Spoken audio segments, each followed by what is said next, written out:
Kasama ng kutsilyo, nakahanap din ng cutter ang mga otoridad sa mga gamit ni dating DPWH Undersecretary Maria Catalina Cabral, ayon sa source ng Billionaire News Channel.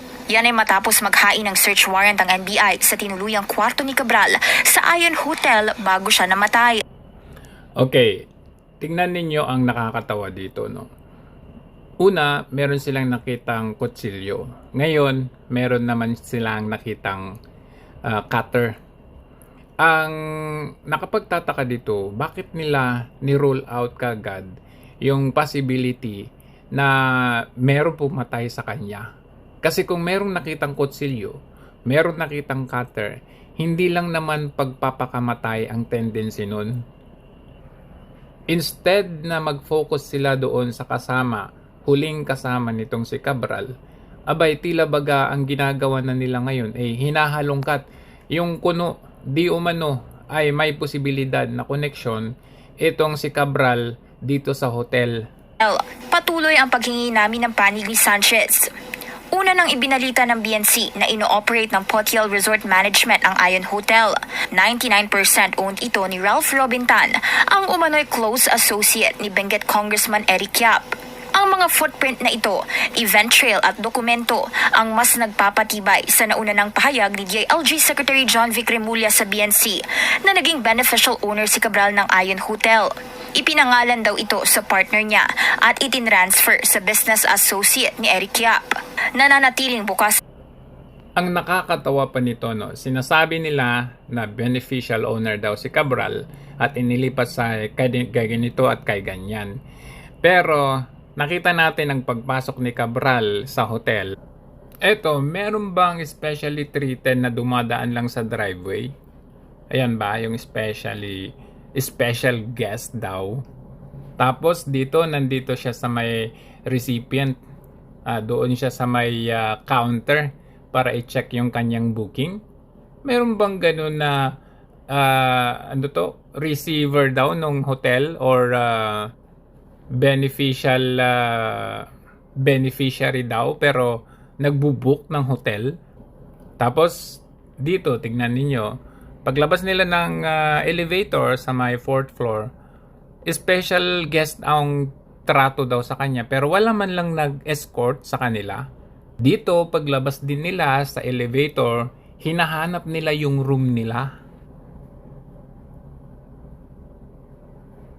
Ayan, sa bahaging ito, tinignan niya yung binigay ng staff na booking card or yung room number ng hotel. So, ibig sabihin, kung siya po ay isa sa may-ari ng hotel na yan, bakit pa siya mag-check-in at bibigyan siya ng normal na room? Hindi ba dapat ang room nito ay nasa suite, pinakataas o kaya yung magara o kaya may special siyang room doon?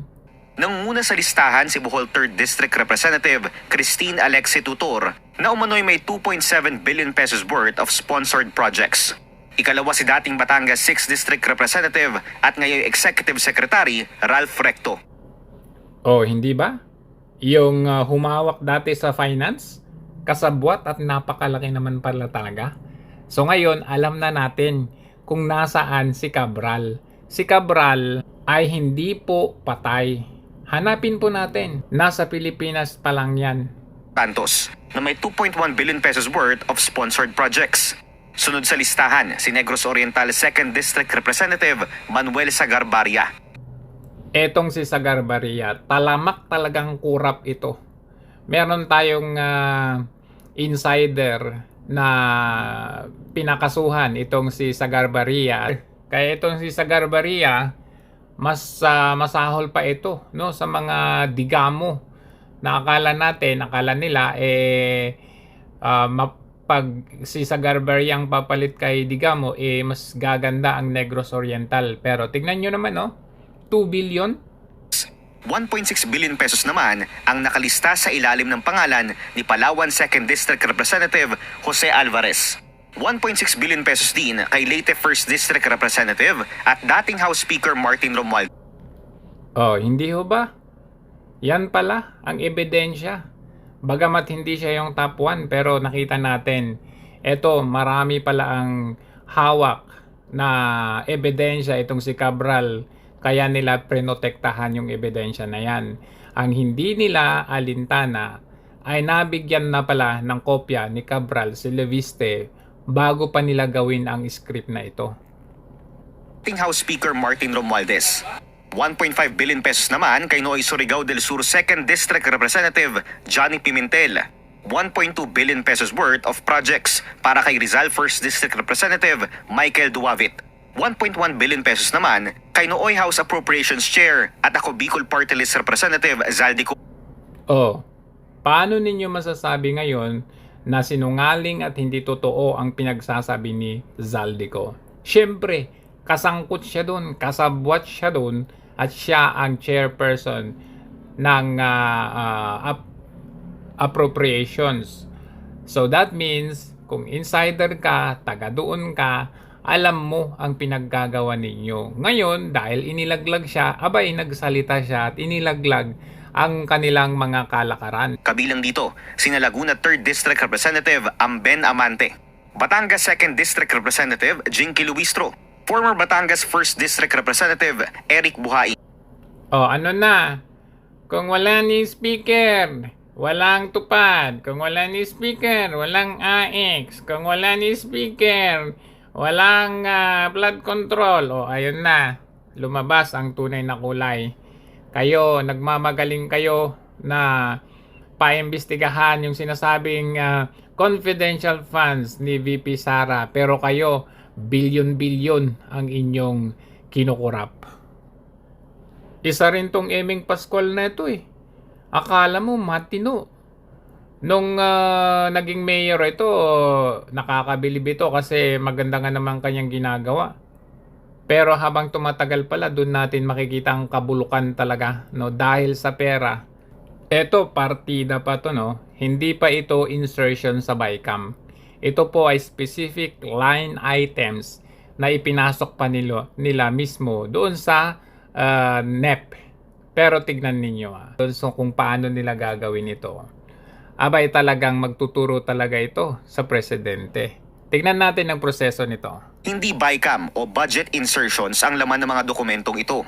Ito ang mga line items para sa DPWH budget proposal na ipinepresenta at pinagtatalunan sa Kongreso bago maging General Appropriations Act o GAA.